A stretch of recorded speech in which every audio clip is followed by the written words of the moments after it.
जो न दिखाई दे सो परमात्मा, जो दिखाई दे सो संसार। आमतौर पर ये एक भेद खड़ा किया जाता है, जो दिखे वो संसार, जो न दिखे सो परमात्मा। जब आप इस विचार को स्वीकार कर लेंगे तो इस विचार को हम द्वैत सत्ता मानने वालों की एक सोच से जुड़ी हुई श्रृंखला शुरू हो जाती। माने एक प्रकृति है और एक परमात्मा है। प्रकृति बदलती है, परमात्मा बदलता नहीं। प्रकृति दिखती है, परमात्मा दिखता नहीं। प्रकृति मन को मूढ़ और जड़ बनाती है, विषय वासना में लेके जाती है। और परमात्मा से मिलना है अगर या समझना है अगर, तो फिर उसे अपने मन को प्रकृति से परे करना ही होगा। तो दो में एक लड़ाई खड़ी हो जाती है। विचार ये कहता है कि जिसको आप प्रकृति कह के, असार कह के, जड़ कह के निंदित कर रहे हो, क्या वो प्रकृति परमात्मा से कोई अलग सत्ता रखती है? अगर हम कहें वो परमात्मा से अलग सत्ता रखती है तो फिर तो दो सत्ता हो गई, एक परमात्मा की और एक प्रकृति की। तो दोनों में फिर तगड़ा कौन है और कमजोर कौन है, और पहले कौन बना और बाद में कौन बना? तो बहुत सी दुविधाओं के साथ मन फिर जकड़ जाता है। सांख्य योग मानता है कि ईश्वर अलग और प्रकृति अलग, और उसमें वो तीसरी सत्ता मानते हैं और वो है जीव। वो कहते जीव अलग। जीव माने जहां मन बुद्धि जुड़ गया, जिस मैं के साथ मन बुद्धि जुड़ गया सो जीव हो गया। तो जीव प्रकृति का भोक्ता है और प्रकृति स्वतंत्र चल रही है, और परमात्मा तो स्वतंत्र है ही। वो तीन की सत्ता मानते हैं सांख्य योग। और वेदांत दर्शन ये कहता है कि जीव, प्रकृति और परमात्मा यहां तीन नहीं है, एक ही है।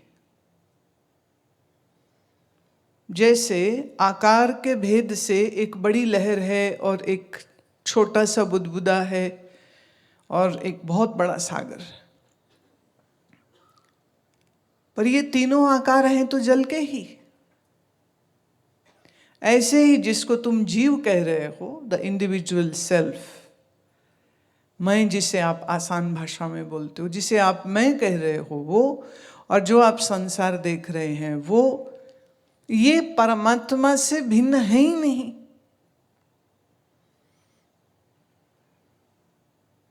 तो मैं, ये दिख रहा संसार और परमात्मा, ये ऐसे ही हो गया जैसे सागर में एक बहुत बड़ी लहर और एक बड़ी छोटी सी लहर, एक बहुत बड़ा बुलबुला और एक छोटा सा बुलबुला।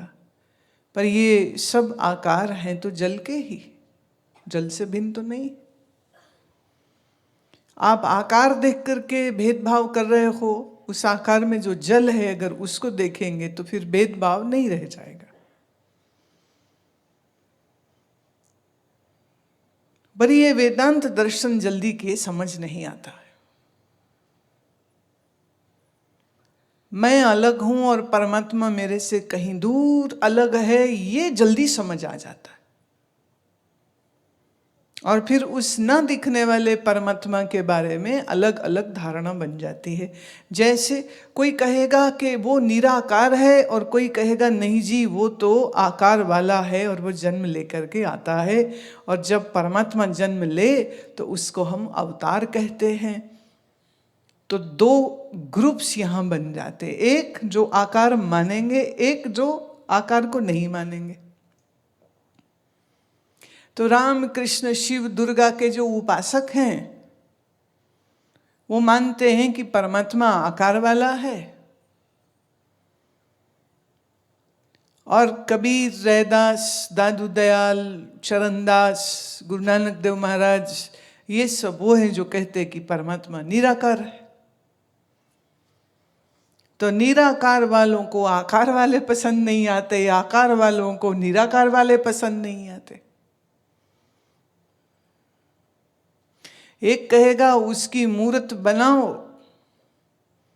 एक कहेगा उसकी मूर्त बन नहीं सकती।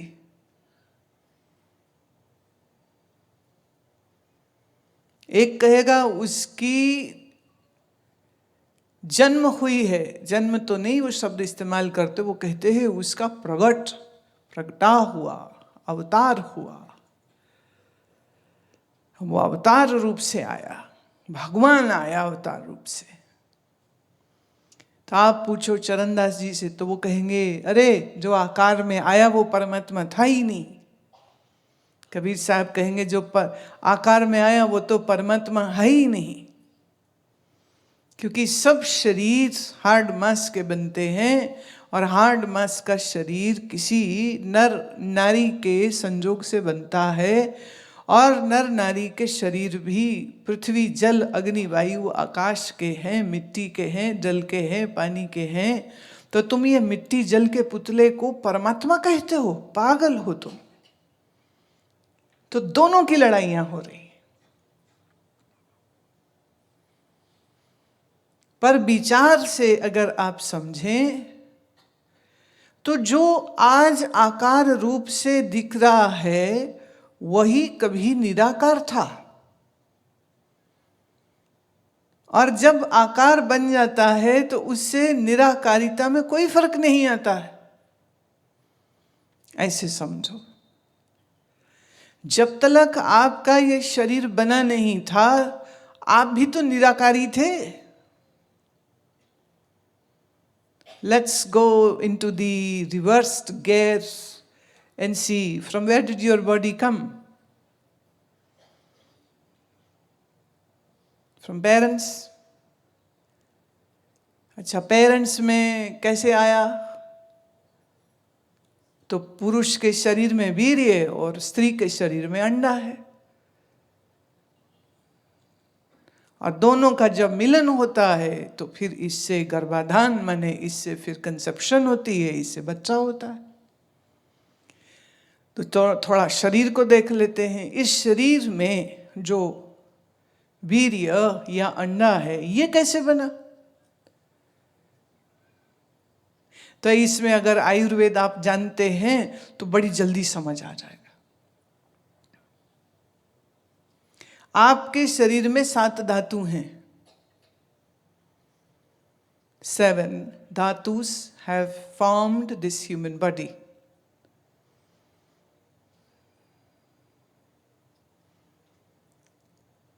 जो भी आप अन्न खाते हैं, दूध पीते हैं, जूस पीते हैं, उस खाए हुए अन्न से, पिए हुए जल दूध से आपके शरीर में बनता है रस, या जिसे अगर मेडिकल लैंग्वेज में कहें तो होगा प्लाज्मा। रस से बनता है रक्त, ब्लड, ब्लड से बना मेद, फैट, फैट के बाद बना अस्थि, अस्थि माने हड्डियां,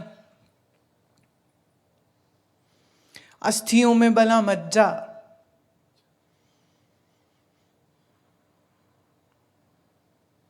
और मज्जा से बना शुक्र। शुक्र अर्थात स्त्री में वो एग की फॉर्मेट में ओवा, और पुरुष के शरीर में वही वीर्य बनता है। तो माने वीर्य कहाँ से बना? अन्न से।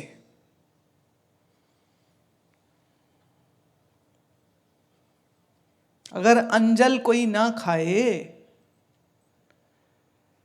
तो शरीर में जो फॉर्मेशंस हैं वो ठीक नहीं होंगी।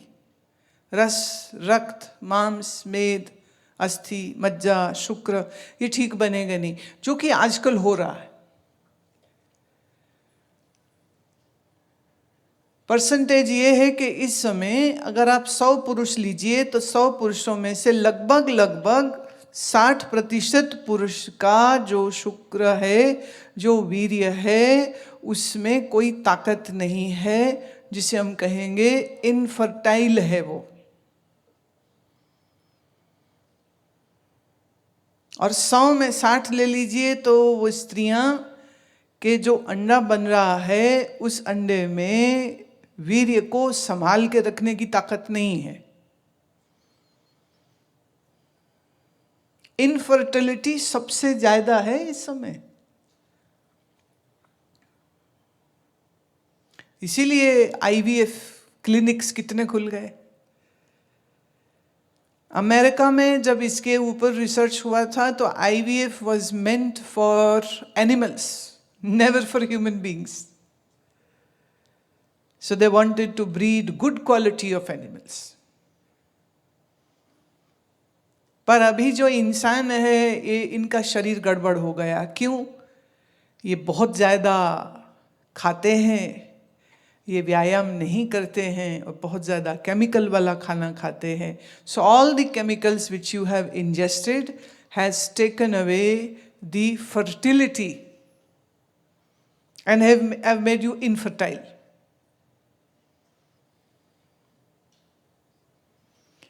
थोड़े में कहें तो अन्न से शरीर बना, अन्न से रस बना, रस से शरीर बना है। अब जब आपका अन्न ठीक नहीं होगा तो रस ठीक नहीं होगा, जब रस ठीक नहीं होगा तो वीर्य या ओवा ठीक नहीं होगा। तो हम ये कह सकते हैं कि जो पेड़ों पर आम लटके हुए हैं, सेब लटके हुए हैं, ये सेब होने वाले लड़की या लड़का है, क्योंकि कोई उसको खाएगा। 3 दिन में रस बनता है और लगभग 28 दिन में रक्त बनता है। तो ये सीक्वेंस चलते चलते 3 महीने में जाकर के वीर्य बनता है। प्रोसेस है पूरा।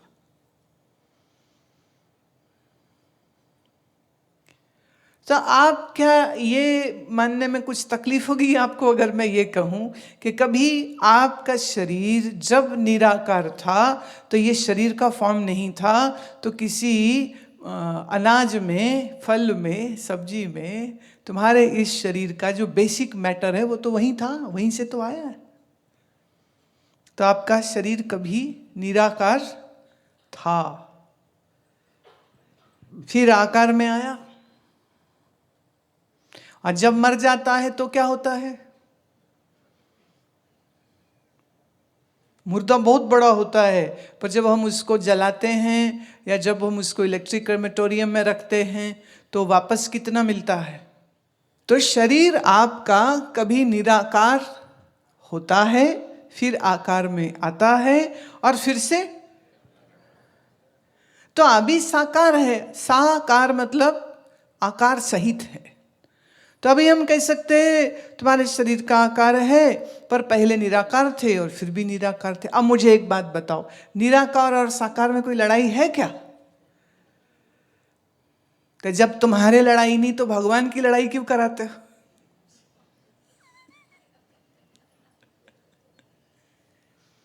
पर आदमी कैसे पागल है।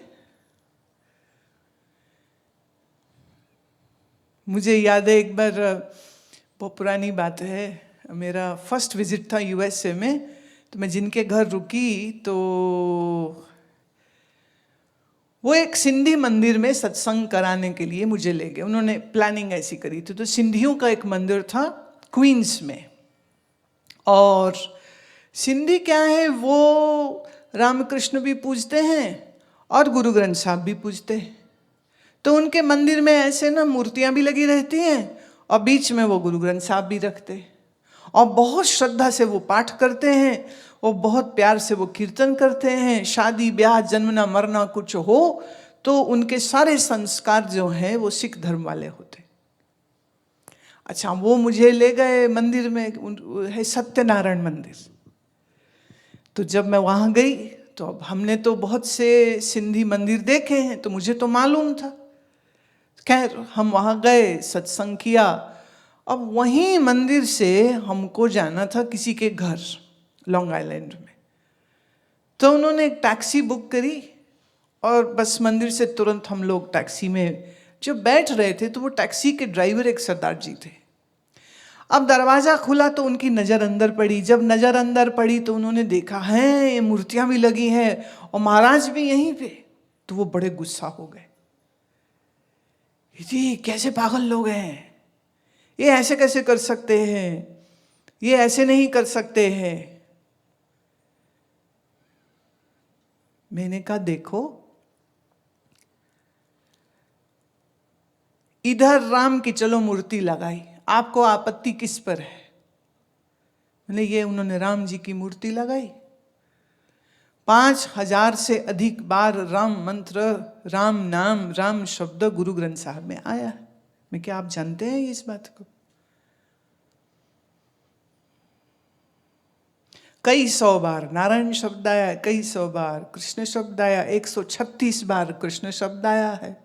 ऐसे पूरा डिटेल है, आप अगर गूगल करेंगे ना आपको मिल जाएगी कितने बार कौन से भगवान का नाम आया, अनेकों बार आया। तो वो मुझे कहते देखिए वो बात सही है, पर हम ये धनुष वाले राम को नहीं मानते। ये जिसने धनुष बाण उठाया ना, हम इस राम को थोड़ी वो बोलते हैं। उसके लिए तो उन्होंने कहा राम गयो रावण गयो जाको वो परवार। मैं बिल्कुल सच, मैं आप तो बड़े ही समझदार हो, तो फिर आपको मालूम होना चाहिए कि राम शब्द का जब वर्णन आया है तो उसमें रूप वाले राम की भी बात आई है और अरूप राम की भी बात आई है। माने आकार वाले राम की भी बात आई है, निराकार वाले की भी बात आई है। और दूसरे, राम को एक शरीर में सीमित करके कहाँ देखता है ज्ञानी? ज्ञानी कहता है सबे घट राम बोले, रामा बोले, राम बिना को बोले रे। तो जब सब में राम बोल रहा है तो राम निराकार भी हुआ और राम आकार भी हुआ। हम तो ऐसा कह ही नहीं रहे कि सिर्फ दशरथ पुत्र राम ही अवतार है, वही सिर्फ भगवान है। हम तो ये कह रहे हैं कि इस संसार में सभी जीव राम है। जैसे आप कभी गुरुद्वारे में लंगर खाओ ना, तो जो भी प्रसाद वो देते हैं तो वो हर चीज़ को देने से पहले वाहिगुरु शब्द बोलते, वाहिगुरु रोटी जी, वाहिगुरु दाल जी, है ना, तो पहले वाहिगुरु बोलते। अच्छा, आप कभी संतों के भंडारे में जाओ ना, जैसे हरिद्वार में, ऋषिकेश में, जब संतों का भंडार चलता है तो वो कहेंगे राम जी रोटी, राम जी दाल, राम जी जल। पर जो छोटे बच्चे होते हैं ना वो लड़ते हैं, चीनी का बना हुआ हाथी मेरा और तेरा चीनी का बना घोड़ा मुझे नहीं चाहिए, और मेरा हाथी बड़ा और तेरा घोड़ा छोटा है। और दोनों किसके बने हैं? चीनी के। तो ऐसे ही बहुत छोटे जो बच्चे हैं वह इसी बात पे लड़ते हुए बोले वाहिगुरु हमारा बड़ा है, तुम्हारा राम छोटा है। वो कितनी, हमारा राम बड़ा है, तुम्हारा वाहिगुरु छोटा।